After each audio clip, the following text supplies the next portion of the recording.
Bismillahirrahmanirrahim. Assalamualaikum warahmatullahi wabarakatuh. Salam sejahtera bagi kita semua. Semoga kita semua selalu dalam perlindungan Allah Subhanahu wa taala dan mendapatkan syafaat dari Nabi Muhammad sallallahu alaihi wasallam hingga hari kiamat. Amin Allahumma amin. Sebelumnya, perkenankan saya untuk memperkenalkan diri. Saya Denny Wintara, mahasiswa dari Sekolah Tinggi Ilmu Ekonomi STEMBI, Bandung Business School. Kali ini saya akan membahas materi Tarbiyah Ma'rifatullah bab ke-1 sampai bab ke-7. Terima kasih bagi teman-teman yang telah menonton, membantu like dan subscribe video ini. Semoga Allah membalas kebaikan teman-teman semua dan video ini dapat bermanfaat bagi kita semua. Amin Allahumma amin. Ma'rifatullah. Ma'rifatullah yakni mengetahui, mengenal, dan mempelajari tentang Allah Ta'ala. Bab yang pertama yakni ahamiyatu ma'rifatullah, yang artinya pentingnya atau urgensi mengenal Allah Ta'ala. Mengetahui, mengenal, dan mempelajari tentang Allah Ta'ala tentu saja sangat penting bagi kita semua. Hal ini berdasarkan dengan alasan-alasan berikut ini. Yang pertama yakni karena pembahasan tentang Allah Ta'ala adalah pembahasan yang sangat agung. Allah Ta'ala adalah Rabbul Alamin, yang artinya pemilik alam semesta. Alasan yang kedua yakni pemahaman dan pengetahuan kita tentang Allah Ta'ala harus didukung dalil-dalil yang kuat, diantaranya dalil nakli, dalil akli, dan dalil fitri. Alasan yang ketiga yakni karena ma'rifatullah akan menumbuhkan pengaruh di dalam jiwa, yakni meningkatnya iman dan takwa. Keimanan dan ketakwaan itulah yang akan menjadi jalan bagi manusia untuk mendapatkan berbagai karunia. Yang pertama, karunia di dunia, yakni kemerdekaan, ketenangan, rasa aman, keberkahan, dan kehidupan yang baik. Sementara untuk karunia di akhirat, yakni dimasukkan ke dalam surga dan mendapatkan mardotillah atau keridhaan Allah Ta'ala. Jadi, Ma'rifatullah itu dapat mengantarkan manusia kepada peningkatan iman dan takwa. Dengan iman dan takwa itulah mereka akan memperoleh as-sa'adah, kebahagiaan yang hakiki. Wallahu a'lam. Kemudian bab kedua yakni at-thoriq ila ma'rifatullah, yang artinya metode atau cara menuju mengenal Allah. Jalan menuju pengenalan terhadap Allah Ta'ala dapat melalui ayat-ayat Allah, diantaranya ayat qauliyah, yaitu ayat-ayat Allah yang difirmankan dalam kitab-kitabnya seperti Al-Quran, dan ayat kauniyah yakni ayat-ayat Allah dalam bentuk ciptaan Allah berupa alam semesta dan semua yang ada di dalamnya, seperti fenomena alam. Dan juga terdapat metode jalan menuju pengenalan terhadap Allah Ta'ala, diantaranya metode Islam, ini yakni dengan cara menggunakan akal dan fitrah dengan membenarkannya sehingga akan menghasilkan iman. Yang kedua yakni metode selain Islam. Ini lebih senang mengikuti hawa nafsunya sendiri. Jadi pengenalan mereka kepada Allah Ta'ala hanya berlandaskan dengan dugaan, sangkaan, dan hawa nafsu yang akan menghasilkan keraguan-raguan sehingga berakibat kufur. Wallahu a'lam. Bab yang ketiga yakni al-mawani min ma'rifatullah, yang artinya penghalang dalam mengenal Allah. Secara garis besar terdapat dua hal yang menghalangi manusia dalam mengenal Allah.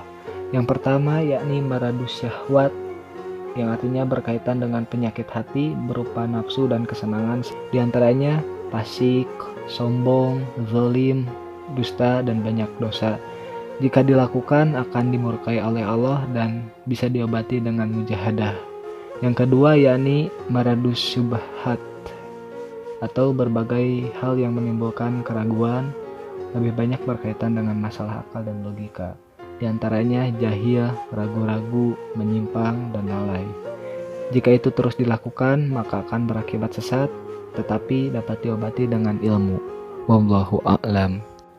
Selanjutnya bab keempat yakni al-adilatu ala wujudillah, yang artinya bukti atau dalil-dalil keberadaan Allah Ta'ala. Eksistensi Allah Ta'ala diantaranya dikuatkan oleh dalil-dalil berikut ini. Dalil fitrah, dalil indra, dalil akli, dalil nakli, dan dalil sejarah. Seluruh dalil ini jika kita kaji dan kita dalami akan membimbing kita pada pengetahuan dan pengenalan keagungan Allah Ta'ala yang akan mengokohkan sikap kita terhadap mengesahkan Allah semata. Wallahu a'lam. Bab kelima yakni tauhidullah, artinya mengesahkan Allah. Allah Ta'ala adalah Tuhan kita, tidak ada sesembahan selain Dia. Allah Ta'ala adalah Robban, Malikan, dan Ilahan yang hak. Sebagai muslim kita wajib meyakini tauhidullah.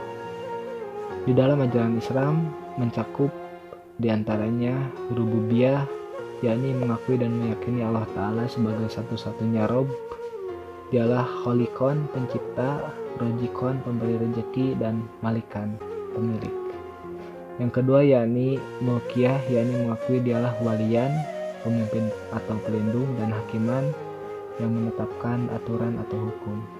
Dan yang ketiga yakni Uluhiyah, yakni dialah satu-satunya goyatan atau satu-satunya yang dituju dan diorientasi, dan Ma'budan atau satu-satunya zat yang diibadahi dan disembah. Wallahu a'lam. Bab ke-6 yakni Al-Hayatu fi Jilali Tauhid, yang artinya hidup di bawah naungan tauhid. Seorang muslim harus memiliki makrifah yang benar tentang Allah Ta'ala.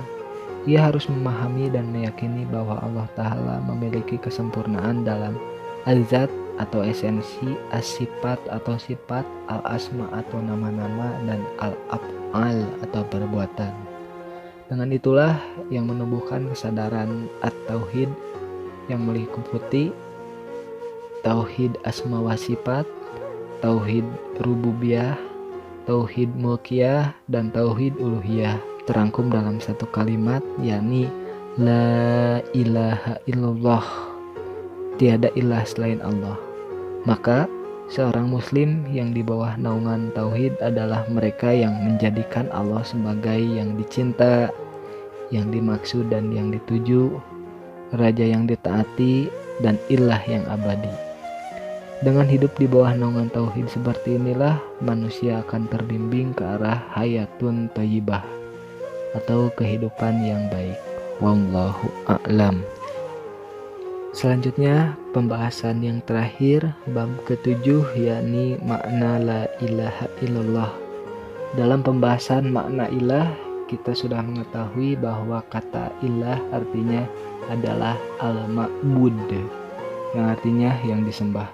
Maka ketika kita mengucapkan kalimat la ilaha illallah, maknanya adalah bahwa tidak ada sesembahan yang hak kecuali Allah, dan mengandung pengertian-pengertian yang sangat luas, bukan hanya mengakui Allah Ta'ala sebagai satu-satunya objek yang hak dalam peribadatan, akan tetapi juga perlu mengiringinya dengan i'tiqadi ilmi atau keyakinan ilmu. Di antaranya yang pertama, tiada pencipta selain Allah, tiada pemberi rezeki selain Allah, tiada pemilik selain Allah, tiada raja atau kerajaan selain untuk Allah, tiada pembuat hukum selain Allah, tiada perintah dan pemimpin selain Allah, tiada yang dicinta selain Allah, tiada yang ditakuti selain Allah, tiada yang diharapkan selain Allah, tiada yang memberi manfaat dan mudarat selain Allah, tiada yang menghidupkan dan mematikan selain Allah, tiada yang mengabulkan permohonan selain Allah, tiada yang melindungi selain Allah, tiada wakil selain Allah, tiada yang diagungkan selain Allah, dan yang terakhir tiada yang dimohon pertolongan selain Allah. Itulah diantara makna-makna dan i'tiqadi ilmi yang harus ada di dalam kalbu kita ketika bertahlil la ilaha illallah, tidak ada sesembahan yang hak kecuali Allah Ta'ala. Wallahu a'lam. Demikianlah yang dapat saya sampaikan. Wabillahi taufiq wal hidayah. Fastabiqul khairat. Wassalamualaikum warahmatullahi wabarakatuh.